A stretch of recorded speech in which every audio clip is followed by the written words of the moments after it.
یہ بند ہے، دسیا تو ایسی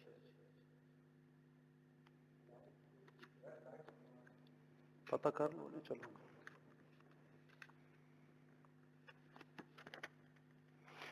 واحد صاحب یہ تھوڑا جہا نیواں ہو سکتا ہے تھوڑا جہا.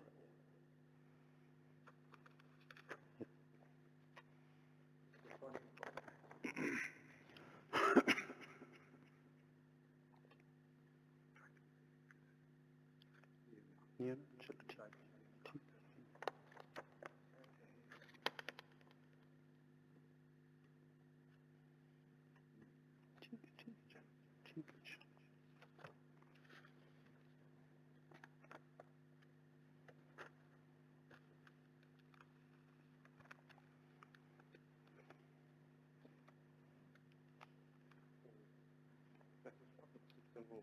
نمبر غلط ہو گیا تھی پھر آیا بینک میں تو واپس والی ہو چکی وہ موبائل کی وجہ سے نہ کہیں تھے ذرا کرٹن تو وہاں تسی پھر ذرا بات ہوتا میں چلو دستی تو ہم دے دینے پہلے بنی انشاءاللہ جتنی دیر تک سوسائٹی دسی دیر تک پھر نہ ٹھیک جزاک اللہ. باقی سلام 5 پوائنٹ چلو ٹھیک ہے پھر ہم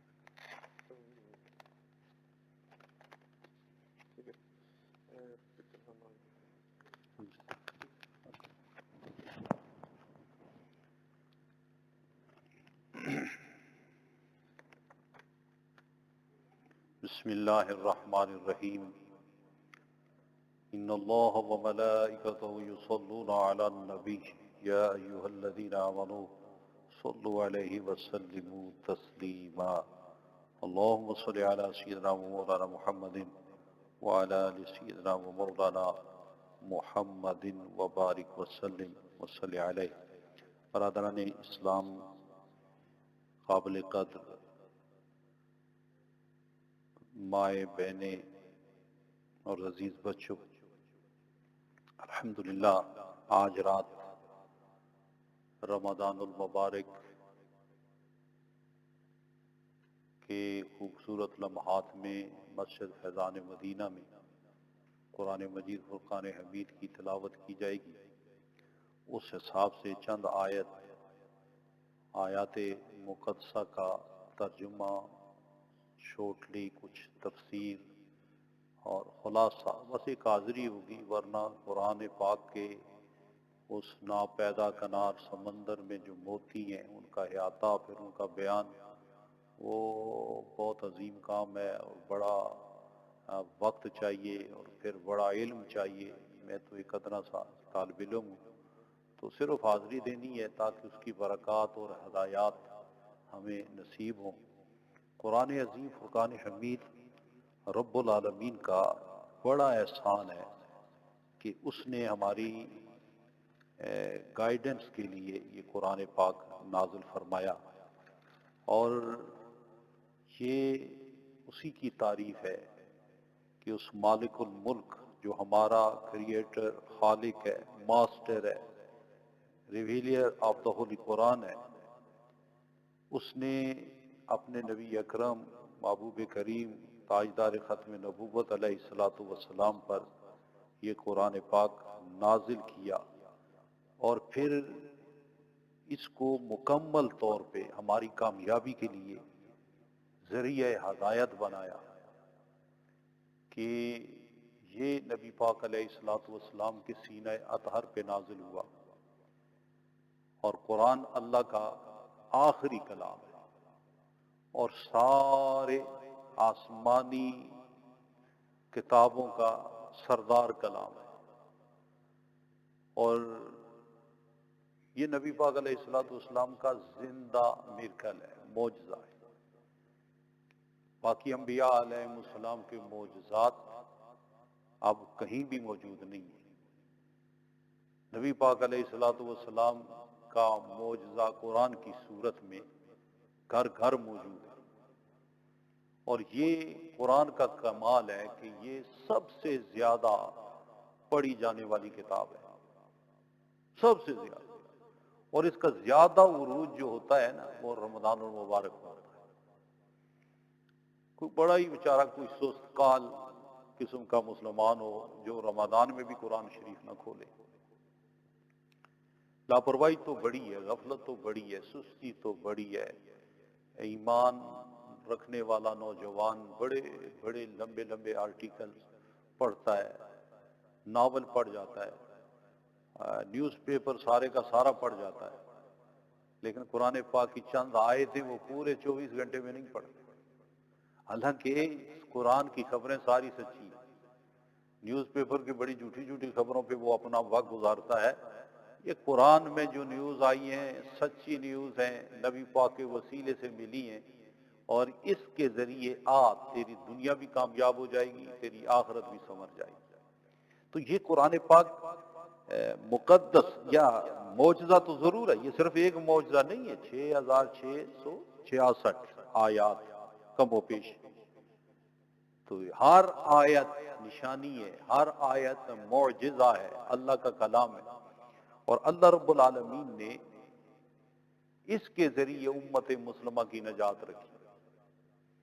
اور یہ کلام ایسا ہے کہ کوئی دنیا کا کلام ایسا نہیں ہے کہ جس کو آپ سمجھ نہ آئے تو آپ کو فائدہ ہو.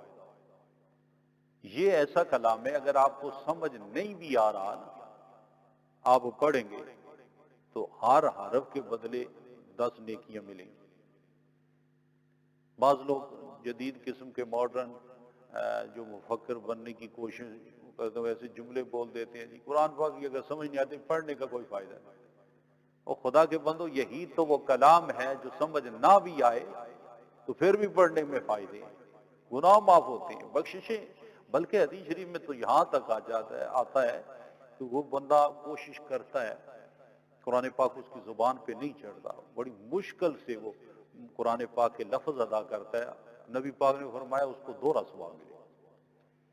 جی اب کوئی بغیر دیکھے پڑھتا ہے اس کو بھی ثواب ملتا ہے، جو دیکھ کے پڑھتا ہے اس کو دگنا ثواب ملتا ہے. وہ اس لیے کہ وہ اللہ کے کلام کی زیارت بھی کر رہا ہے. اس لیے یہ صوفیاء کرام فرماتے ہیں کہ یہ کلام پاک جتنی تیزی کے ساتھ بندے کے درجات کی بلندی کرتا ہے اتنا کوئی اور وظیفہ نہیں.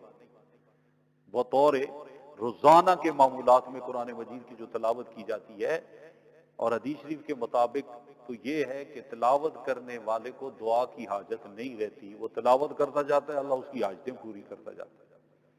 اس لیے قرآن حکیم فرقان حمید کا خوبصورت نزول والا مہینہ ہے. یہ جشن نزول قرآن کا منایا جا رہا ہے کہ کثرت کے ساتھ پوری امت اس کو پڑھتی ہے. آج رات انشاءاللہ 1.25 پارہ تقریباً پڑھا جائے گا. تو اس قرآن مجید فرقان حمید کا جو آغاز ہے بسم اللہ الرحمن الرحیم، پہلی جو سورت ہے وہ سورۃ الفاتحہ. سورۃ الفاتحہ یہ پہلے تو بسم اللہ شریف کے بارے میں عرض کر دوں، یہ سورۃ النحل کی آیت ہے، لیکن ہر سورت کے ساتھ یہ بسم اللہ شریف نازل نہیں ہوئی. اس میں اللہ جل جلالہ کا ذاتی نام اللہ، الرحمن اور الرحیم، بے حد مہربان، بہت زیادہ رحم فرمانے والا. In the name of Allah the most affectionate the merciful, یعنی جس کی رحمتیں، بخششیں اور رحمت کا کوئی عطا نہ کر سکے اس ذات کو رحمان کہتے ہیں. اور بسم اللہ شریف ہر نیک کام کرنے سے پہلے بسم اللہ شریف پڑھنی چاہیے. اور اس سے ایک تو ذکر ہوتا ہے اللہ رب العالمین، دوسرا فکر ہوتا ہے کہ کوئی غلط کام نہیں کرنا، جس کے نام لے کے میں کرتا ہوں وہ دیکھ رہا ہے. تو ہر نیک کام جو ہے اس کا آغاز بسم اللہ شریف سے کرنا ہے. قرآن عظیم کا آغاز میں بسم اللہ شریف، اور اس میں اللہ رب العالمین کے مقدس 3 نام ہیں، ایک پرسنل نیم ہے اور 2 اللہ کے صفاتی نام ہیں.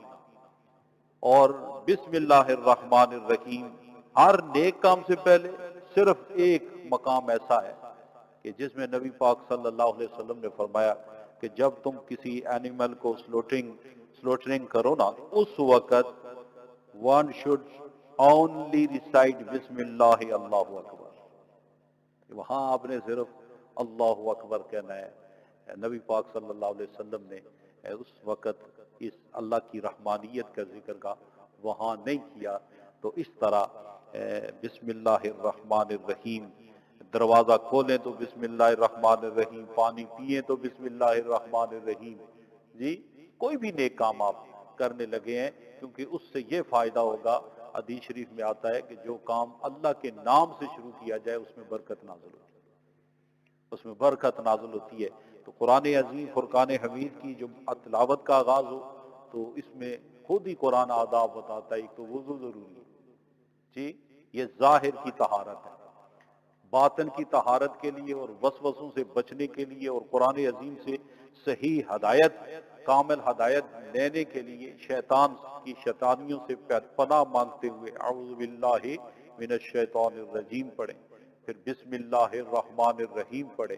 اور صوفیاء کرام عارفین کہتے ہیں آپ کو پتہ ہے یہ تیرے ہاتھ میں جو قرآن عظیم آیا یہ اللہ نے بھیجا ہے، جبریل امین کے ذریعے آیا ہے، لیکن یہ اتنا جلال والا تھا کہ پہاڑوں پہ نازل ہوتا تو پہاڑ ٹکڑے ٹکڑے ریزے ریزے ہو جاتے۔ یہ قرآن آج تو جھوم جھوم کے پڑھتا ہے، چھوٹے چھوٹے بچے بڑے پیار سے تلاوت کرتے ہیں، حفاظ مصلی پہ کھڑے ہو کر قرآن سناتے ہیں۔ خدا کے بندوں کبھی سوچا ہے اس قرآن کا جلال کدھر ہے؟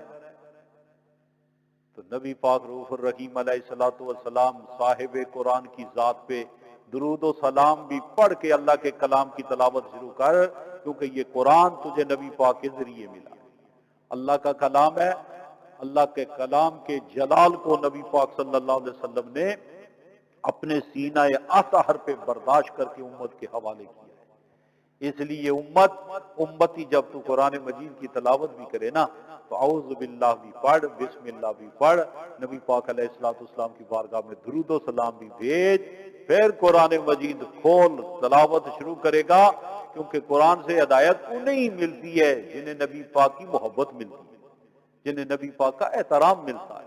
ورنہ قرآن پاک، یہ یاد رکھیں، قرآن پاک کی سمجھ کے لیے عربی کوئی بندہ کہے کہ عربی جانے سے قرآن کی سمجھ آ جاتی ہے، یا عالم بندہ جو قرآن جان لے گا، یہ بات ضروری نہیں ہے۔ اگر صرف عرب میں رہنے کی وجہ سے یا عربی جاننے کی وجہ سے قرآن کی سمجھ آ جاتی تو پھر ابو جہل سے بڑا ماہر کون ہے؟ ابو لہب جیسا ایکسپرٹ عربی بولنے والا کون ہے؟ عربی النسل ہے وہ لوگ۔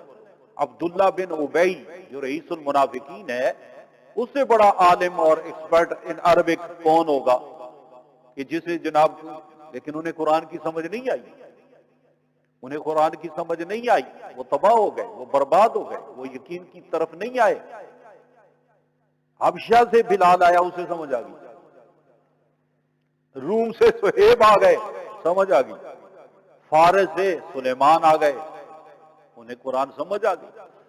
صحابہ کرام رضوان اللہ تعالی علیہم اجمعین کو قرآن سمجھ آ گئی۔ کیوں سمجھ آئی؟ کہ انہوں نے صاحب قرآن کی عزت کی، صاحب قرآن کا احترام کیا، نبی پاک کی محبت کو اپنے سینے میں بچھایا ہے، نبی پاک کا احترام کیا ہے۔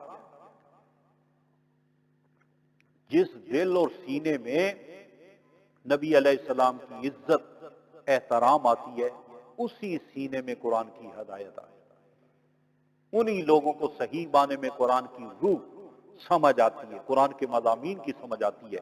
اس لیے بڑے ادب و احترام کے ساتھ قرآن عظیم کی تلاوت کا سلسلہ اپنے گھر میں شروع کریں، اور سورۃ الفاتحہ، سورۃ الفاتحہ اوپننگ چیپٹر، الفاتحہ مینز معنی یہی ہے کھولنے والے، یہ خلاصہ ہے پورے قرآن پاک، پورے قرآن پاک کا۔ اور قرآن پاک کا مقصد، جی اب یہ چونکہ ساری جو ہدایت، جو اسرار، جو رموز قرآن پاک میں پھیلے ہوئے ہیں وہ اس صورت پاک میں موجود ہے، تو یہ دعا بھی ہے، یعنی جیسے ہی بندہ یہ دعا کرتا ہے تو دعا کے ذریعے اس بندے کو یہ مقام ملنے والا ہے کہ اللہ کریم کے کلام کی برکتیں، بخششیں، عنایتیں اور اس میں چھپے ہوئے جو ہدایتیں ہیں، جو اسرار ہیں، جو رموز ہیں، جو علوم ہیں، جو اللہ کریم کی عرفان کے جلوے موجود ہیں، پھر بندے کو وہ ملنا شروع ہو جاتے ہیں۔ تو الفاتحہ دعا ہے، الحمدللہ رب العالمین، سب تعریفیں اللہ رب العالمین کی۔ All praise is due to Allah, Lord of all the worlds، جو سارے جہانوں کا پالنے والا۔ الحمد، جو سچی ان ریالٹی جس کی تعریف کی جا سکتی ہے نا، حقیقی تعریف جس کو کہتے ہیں، وہ صرف اللہ رب العالمین کی۔ یہ یاد رکھیں۔ کیوں؟ اگر آپ کسی کی خوبی دیکھتے ہیں، اس میں کوالٹی دیکھتے ہیں، اس میں بیوٹی دیکھتے ہیں، اس کا جمال دیکھتے ہیں، تو یہ ساری بیوٹی اور کوالٹی کا کریٹر اللہ رب العالمین۔ آپ کسی کی تعریف اگر کریں نا، مثلا یہ مسجد بڑی خوبصورت ہے جی، بنانے والے بڑے اچھے لوگ ہیں جی، انہوں نے مسجد بنائی ہے، تو مسجد بنانے والے کو پیدا کس نے کیا؟ اس کو صلاحیت کس نے دی ہے؟ تو اب کسی نبی کی تعریف کرو، نعت پڑھو، کسی ولی کی کرامت و شان بیان کرو، کعبہ کی عظمت بیان کرو، کرتے چلے جاؤ، انڈائریکٹلی تم اپنے رب کی تعریف کر رہے ہو۔ نبی کو شان دینے والا کون ہے؟ ولی کو عظمت دینے والا کون ہے؟ کعبے کو وقار دینے والا کون ہے؟ اب سمجھے نا؟ اب جتنی تعریف آپ جس کی بھی کرو گے، در حقیقت بنانے والے کی تعریف کرو۔ تو حقیقی تعریف کس کی ہے؟ صرف اللہ رب العالمین۔ اس کی الحمدللہ رب العالمین۔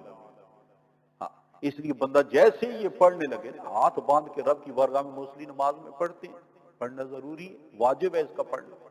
امام اگر پڑھ رہا ہے تو پھر سنو، چونکہ امام کی قراءت جو ہے وہ مقتدی کی قراءت حدیث شریف میں ہے، تو پھر سنو، لیکن پھر بھی پڑھی جاتی ہے۔ کوئی نماز ایسی نہیں ہے جس میں سورۃ الفاتحہ نہ پڑھی جائے۔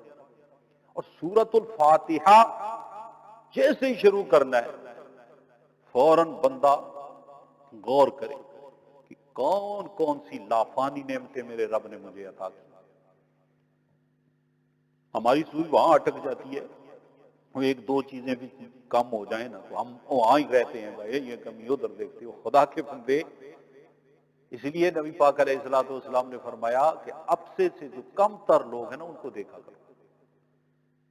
ہماری نظر اوپر والے لوگوں پر ہوتی ہے، اس لیے ناشکرے ہوتے ہیں۔ ایسی بہت ساری نعمتیں جو تجھے میسر ہیں، کئی لوگ ایسے ہیں انہیں وہ میسر نہیں ہیں۔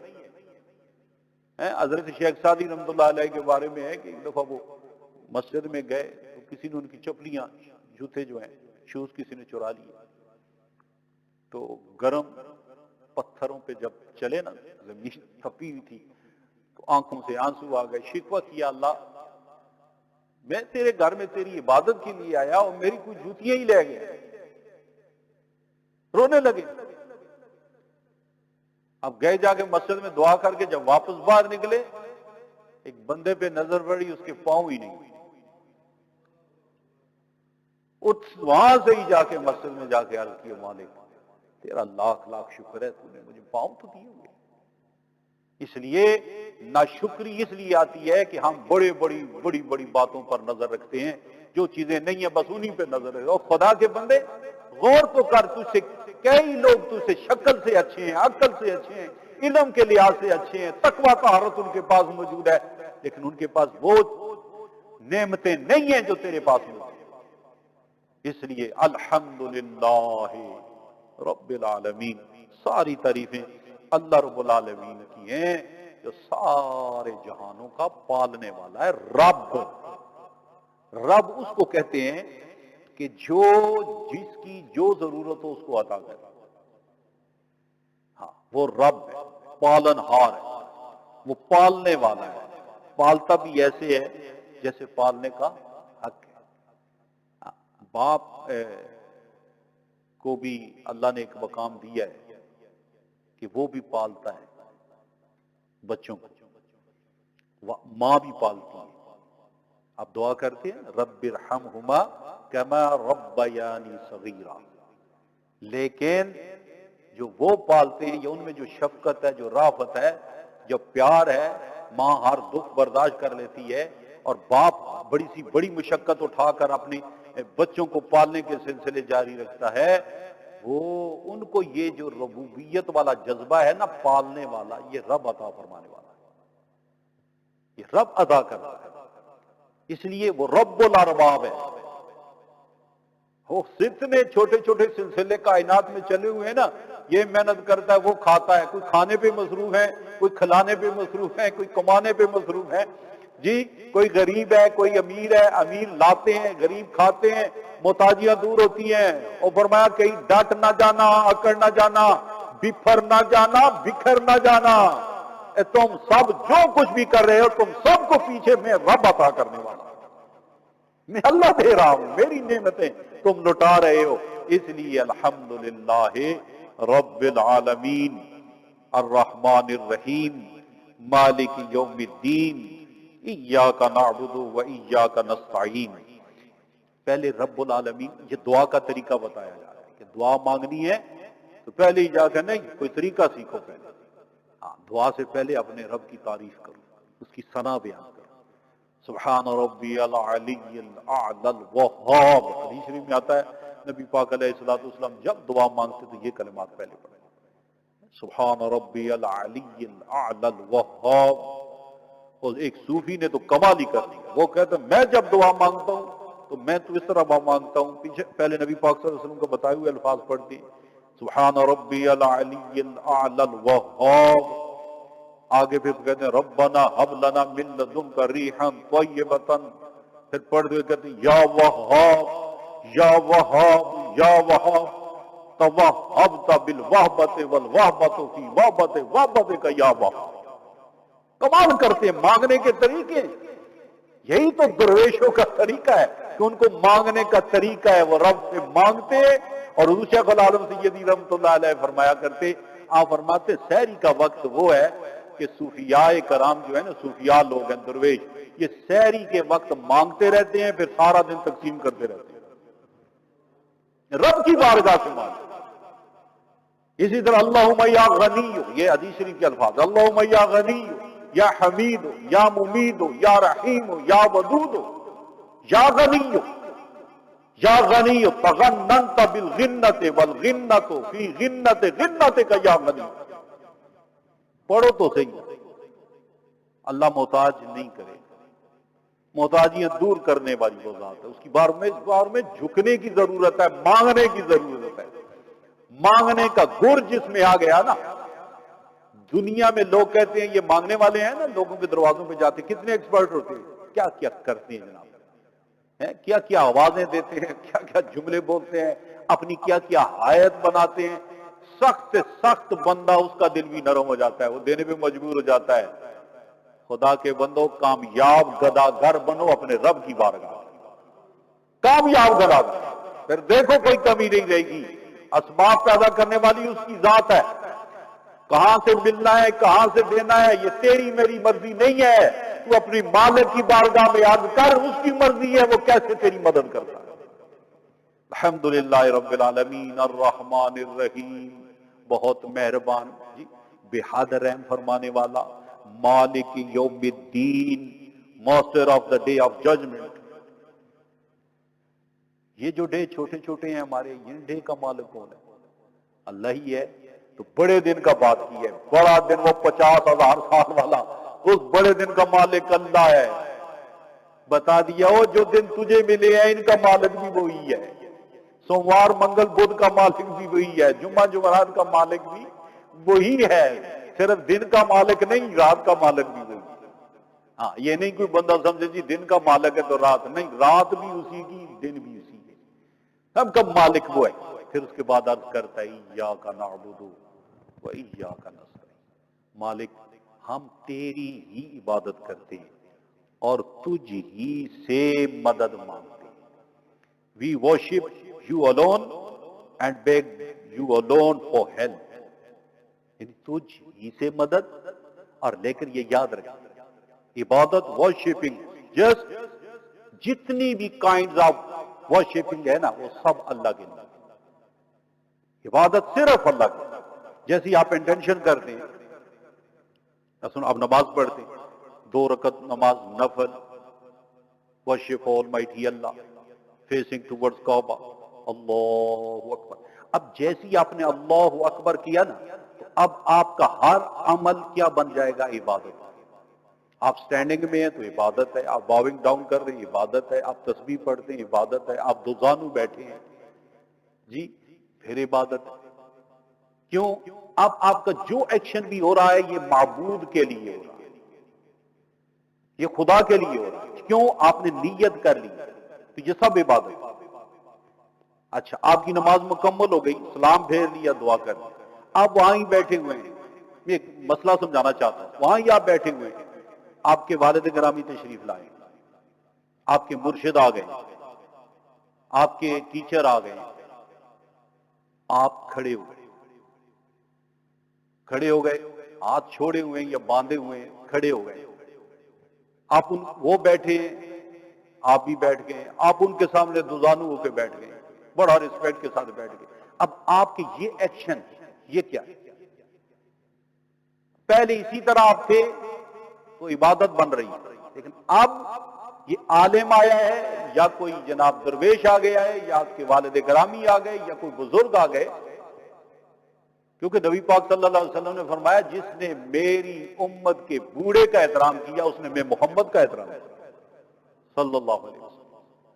تو بزرگ آ گئے، آپ کھڑے ہو گئے، آپ بیٹھ گئے، لیکن اب آپ کے یہ سارے ایکشن عبادت نہیں. کیوں؟ جس کے لیے آپ کر رہے ہیں وہ ایک بندہ خدا ہے، آپ اس کی رسپیکٹ کر رہے ہیں، اس کے احترام میں یہ سب کچھ کر رہے ہیں، تو آپ کے یہی ایکشن اب رسپیکٹ بن جائے گا، یہ احترام بن جائے گا. اس لیے قومی ترانہ ہوتا ہے نا، سانگ بجتا ہے جناب، سارے کھڑے ہو جاتے ہیں. تو کھڑے ہو کر یہ آپ پڑھتے ہیں، تو یہ جو سٹینڈنگ ہے فار اس قوم کے لیے، ترانے کے لیے، تو یہ آپ رسپیکٹ میں کر رہے ہیں، یہ عبادت نہیں ہے. عبادت اس وقت بنے گی جب انٹینشنلی آپ اللہ کے لیے کر رہے ہیں. اس کے علاوہ آپ جو بھی ایکشن کریں گے، آپ کہیں جھکی کوئی چیز اٹھا رہے ہیں، رکوع والی شکل بن رہی ہے تو عبادت ہو جائے گی جی. اب دیکھو سجدہ ہے نا، سجدہ اس وقت بنے گا جب نیت ہو عبادت کی. پھر اس کے بعد آپ کے یہ جتنے اعضاء ہیں نا، ان سب کا زمین پہ لگنا ضروری ہے. اور انٹینشنلی بھی آپ کسی کو نعوذ باللہ معبود بناؤ اللہ کے علاوہ، یہ تو شرک ہے. اور تعظیم بھی اگر کیے گئے تو نبی پاک صلی اللہ علیہ وسلم نے سجدہ تعظیم کو حرام کر دیا. پہلی امتوں میں تھا، قرآن سے ثابت ہے، قرآن کی آیات میں اس کا ذکر ہے. آدم علیہ السلام کو جو سجدہ کیا گیا فرشتوں نے، کون سا سجدہ تھا؟ تو سجدہ تعظیم ہی تو تھا. عبادت کا سجدہ تو کبھی کسی وقت بھی اللہ کے علاوہ نہیں کیا گیا. عبادت کا سجدہ ہمیشہ اللہ کے لیے. یہ رسپیکٹ کا سجدہ یوسف علیہ السلام کو بھی کیا گیا، قرآن موجود ہے جی. تو یہ جو ہے اس میں یہ عبادت نہیں ہے، یہ رسپیکٹ ہے. رسپیکٹ اور عبادت میں فرق کرنا پڑتا ہے. یہ تعظیم ہے، اس لیے تعظیم بھی ضروری ہے. اللہ نے قرآن میں تعظیم کا حکم دے رکھا ہے، رسپیکٹ کا حکم دے رکھا ہے، یہ خلق میں سے. اور صحابہ کرام رضوان اللہ تعالی علیہ نبی پاک تشریف لاتے تو کھڑے ہو جایا کرتے، قدموں کے بوسے بھی حدیث سے ثابت ہے صحابہ کرام نے دیے. تو اس طرح یہ رسپیکٹ ہے. اور عبادت صرف اور صرف اللہ رب العالمین. ایاک نعبد، ہم تیری ہی عبادت کرتے ہیں، وایاک نستعین، اور تجھ ہی سے مدد مانگتے ہیں. اچھا دیکھیے، اب عبادت اور مدد کو ایک جگہ ذکر نہیں کیا گیا. عبادت کا ذکر کیا اور مدد کا الگ ذکر کیا کہ یا اللہ تیری ہی عبادت کرتے ہیں. یہ عبادت میں اعلیٰ مقام کہ عبادت کے سجدوں میں ذوق، اور عبادت میں حق ادا کرنے والی منزل، اور پھر ایسی عبادت کے بندہ سجدے میں سر رکھ کے کہے سبحان ربی الاعلی، عرش سے اس کو آواز آئے لبیک عبدی.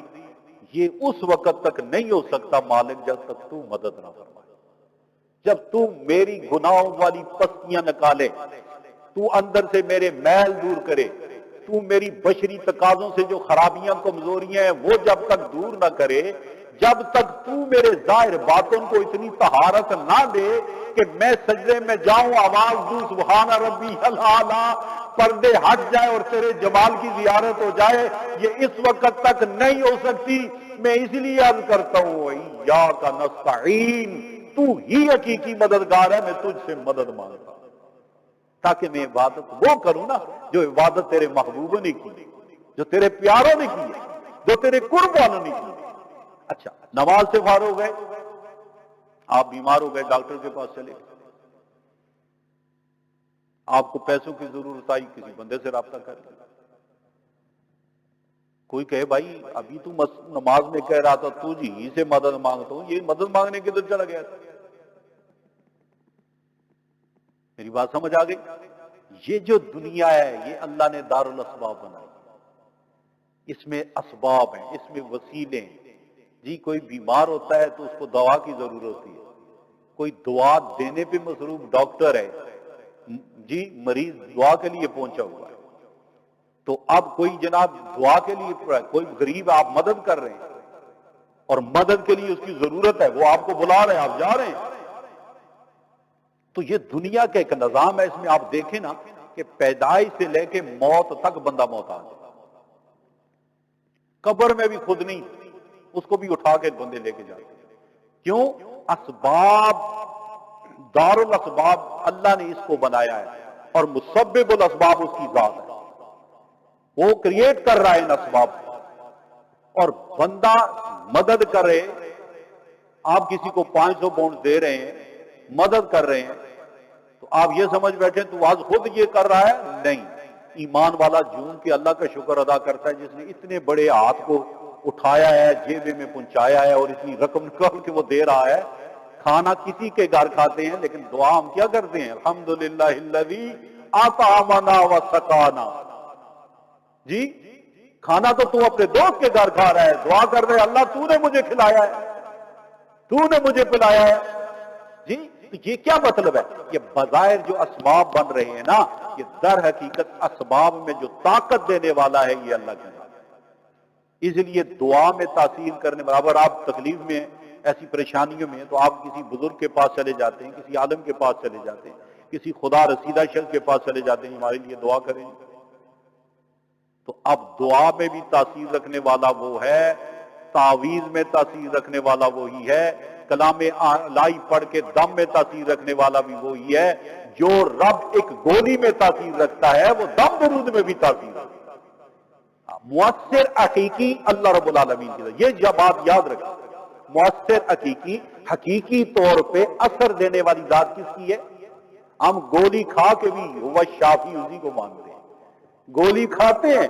اب کوئی بندہ نادان گولی چھوڑ دے کہ جی خیر و رازقین اللہ کی ذات ہے، محنت کرنی چھوڑ دے کہ بوری آٹے کی اوپر سے نہیں گرے گی، وہ رب العالمین ضرور ہے لیکن تجھے محنت کرنا پڑے گی، تجھے رزق تلاش کرنا پڑے گا۔ رازق پھر سبب، اللہ خیر و رازقین ہے نا، تو سبب اختیار کرے گا، وسیلہ اختیار کرے گا، اللہ اسی وسیلے کے ذریعے تجھے اپنا رزق عطا کرے گا۔ یہ تو بڑا طویل مضمون ہے، یہ تو پہلی آیت، چند آیتوں کا صرف بس، اب میں یہ زیادہ طوالت میں نہیں جاؤں گا۔ سورہ بقرہ جو ہے، سورۃ البقرہ، یہ قرآن عظیم کی سب سے بڑی سورت ہے، the largest سورت آف the ہولی قرآن۔ اچھا، اسی میں قرآن عظیم کی سب سے بڑی آیت بھی موجود ہے، اور اسی میں the leader of all آیات، آیت الکرسی، وہ بھی اسی سورت میں موجود ہے۔ اور بقرہ گائے کو کہتے ہیں، کھاؤ۔ اور اس میں گائے کا نا بڑا دلچسپ واقعہ موجود ہے، اور بڑا مزے کی سٹوری اس میں موجود ہے، اور اس کی وجہ سے اس سورت کا نام بھی البقرہ رکھا گیا۔ اور یہ سورت مدینہ المنورہ میں نازل ہوئی ہے، اور بڑی وسیع سورت ہے، اور اس کے مضامین بھی پھر بڑے طویل ہیں، کیونکہ یہ مدینہ المنورہ میں نازل ہوئی، اور مدینہ المنورہ جو ہے یہ باقاعدہ ایک اسلامک اسٹیٹ بن رہی ہے، کیونکہ صحابہ کرام وہاں سے آئے ہیں۔ اب اسلام نازل ہونے اور اسلام نافذ ہونے کا وقت آ گیا، اس لیے اس صورت میں بہت سارے پولیٹیکلی اور معاشی جو ہیں، اور اسی طرح معاشرتی پہلوؤں کے روشنی کی گئی ہے، اور بڑے پہلے انبیاء اور رسول کے واقعات کا ذکر کیا، حضرت موسیٰ علیہ السلام اور آپ کی قوم کا، ان کے نخروں کا ذکر بڑا موجود ہے جی، حضرت ابراہیم علیہ السلام کا ذکر بڑی وضاحت سے کعبہ شریف کے لیے تعمیر اور کعبہ شریف بنا کر اس کے بعد جو دعا مانگی ہے اس کا ذکر موجود ہے.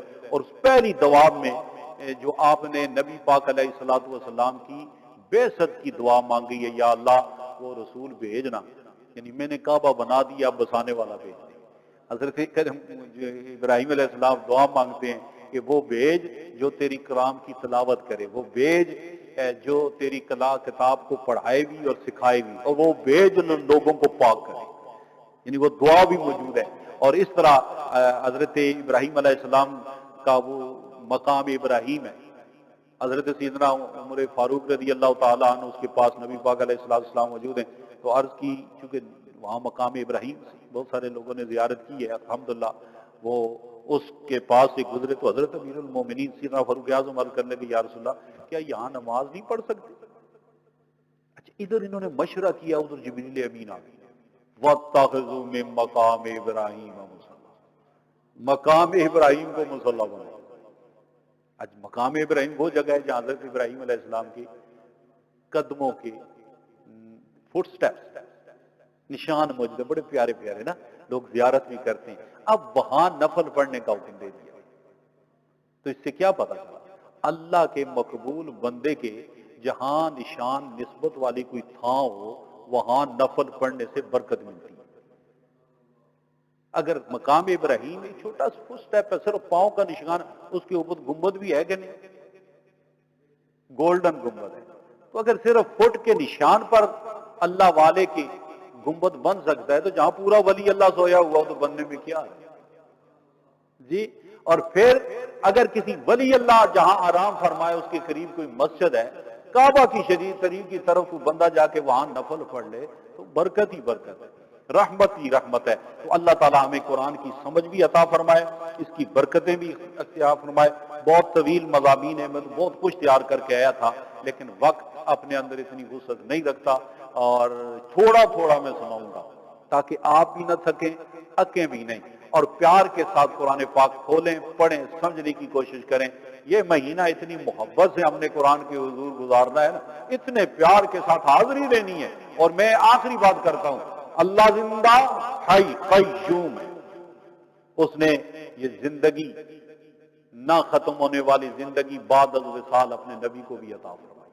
شہید زندہ ہے کہ نہیں؟ تو شہید زندہ ہے تو شہیدوں کے آقا بھی زندہ ہے، اور پھر اللہ کا یہ کلام بھی زندہ ہے. آپ پڑھیں نا محبت سے، یہ اس طرح باتیں کرتا ہے نا، اس طرح سمجھاتا ہے کہ سمجھانے کا حق ادا کر دیتا ہے. پورے دن میں سوچ اٹھنے والی آپ قرآن لے کے بیٹھے نا، ایسا لگے گا کہ ابھی میری رہنمائی کے لیے فرمایا جا رہا ہے. اس لیے آپ اس قرآن پاک سے دوستی لگائیں.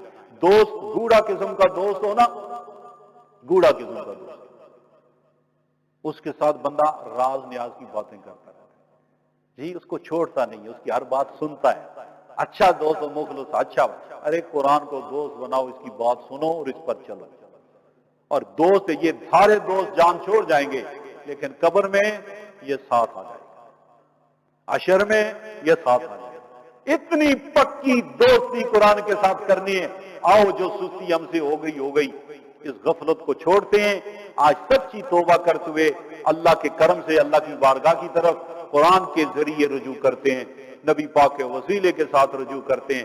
اپنے گھر میں تلاوت کا سلسلے شروع کرو اور بڑی پیار کے ساتھ سجدے، اور گھر کو مسجد بنا دو، گھر کو مسجد بنا دو. کیا ہوا؟ فیضان مدینہ میں نہیں آ سکتا. جس رب کی ہم عبادت کرتے ہیں نا وہ تو وہاں بھی موجود ہے جی. اپنے ایک بچے کو آگے کھڑا کریں، اس کو امام بناؤ، تھوڑے تھوڑے مسئلے سمجھا دو اس کو، کوئی بڑی بات نہیں ہے. جو اتنی صورتیں یاد ہے نا اس کو کہو آگے امامت کرے، پوری مائیں بہنیں بیٹیاں پیچھے کھڑے ہوئے. ٹھیک ہے، گھر کو مسجد بناؤ. نبی پاک نے فرمایا اپنے گھروں کو قبرستان نہ بناؤ، یعنی گھر میں عبادت کرو، سنتیں ادا کرو گھر. اس لیے مسجد نہیں ہے اس کو مطلب نہیں کہ ہم چھٹی پہ چلے گئے ہیں، چھٹی نہیں ہے. نماز تراویح بھی پڑھنی ہے، فرض نماز بھی پڑھنی ہے، قرآن مجید کی تلاوت بھی کرنی ہے، ذکر اذکار بھی کرنا ہے، صدقہ و خیرات بھی کرنا ہے. ہاں، ذکر اذکار اور صدقہ و خیرات یہ قرآن کا پہچان ہے، شعار ہے. نبی پاک صلی اللہ علیہ وسلم سخی جواد ہے، لیکن رمضان شریف میں آپ کی جواد صحابہ کرام کہتے ہیں سخاوت اس طرح ہوتی تھی جس طرح تیز ہوا نہیں چلتی، تیز ہوا کی طرح سرکار کی سخاوت بھی عروج پہ چلی جاتی۔ اس لیے آپ کی مسجد کو ضرورت ہے خدمت کرو، اس کو روکو نہیں۔ یہ جو فیضان مدینہ ایجوکیشنل پروجیکٹ ہے، یہ بڑا پروجیکٹ ہے، اس کے لیے اپنی خدمت پیش کرو۔ یہ وقت ہے، یہ یاد رکھو، یہ آنے والی نسل ایک تو ہم ہے نا، ایک ہماری نسل ہے، پھر اس کے بعد والی جو نسل ہے وہ چٹائیوں پہ بیٹھ کے پڑھنے والی نہیں ہوگی، یہ یاد رکھو۔ وہ نخروں والے لوگ ہیں، وہ جہاں پڑھ کے آتے ہیں نا وہ ایسا سیٹ اپ چاہتے ہیں، تو ہم لوگ اگر اپنی زندگی میں ان کو ایسا سیٹ اپ کر کے دے جائیں تو کم از کم ہم تو سرخرو ہو جائیں گے کہ ہم نے تو انتظام کیا تھا۔ اس لیے ماشاءاللہ چیئرمین صاحب بتا رہے تھے کہ ہماری کمیونٹی کی ایک بڑی قابل قدر ہماری بہن ہے جنہوں نے اپنا ہار جو ہے زیور اس کو قیمت لگا کر 8,500 پاؤنڈ انہوں نے فیضان مدینہ ایجوکیشنل جو پروجیکٹ ہے اس کے لیے دیا ہے۔ اللہ تعالیٰ ان کا دینا قبول فرمائے، اللہ کریم کرم فرمائے اور ان کو دنیا آخرت میں اس کا اجر عطا فرمائے۔ دعا فرمائے اللہم صلی وسلم وبارک علی سیدنا محمد معدن الجود والکرم علیہ واصحابہ اجمعین۔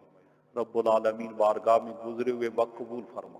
قرآن عظیم فرقان حمید کا درس دینے کی کوشش کی ہے، بے علمی نادانی آڑے آئی ہے، اللہ جو حاضر پیش کیا ہے کمی کوتاہی ہوئی ہے معاف فرما، جو صحیح بیان ہوا ہے اسے قبول فرما۔